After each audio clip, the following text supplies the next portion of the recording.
Well, KfW in Madagascar is working mainly for the German Development Corporation, represented by the German Ministry for Development and Economic Cooperation. And as biodiversity is one of the priorities of the German Development Corporation, so we are implementing actually the political engagement of Germany in Madagascar.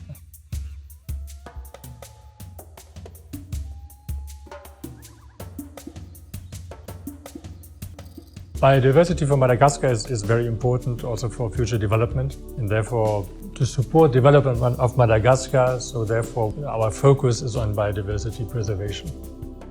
One of the main problems in any project to finance running costs and personal costs, because most donors want to finance activities, but they don't want to finance personnel.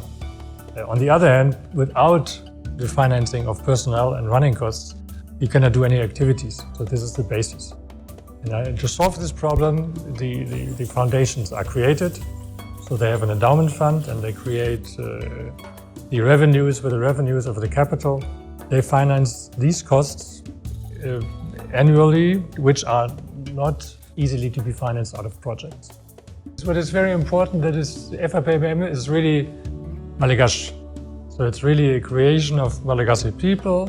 I think FAPBM is a very important actor in the biodiversity conservation in Madagascar. And so it has a very good governance and they can rely on a committed staff. And it's working for more than 15 years. And it's always nice to finance people who are engaging, let's say, in their free time for a good cause.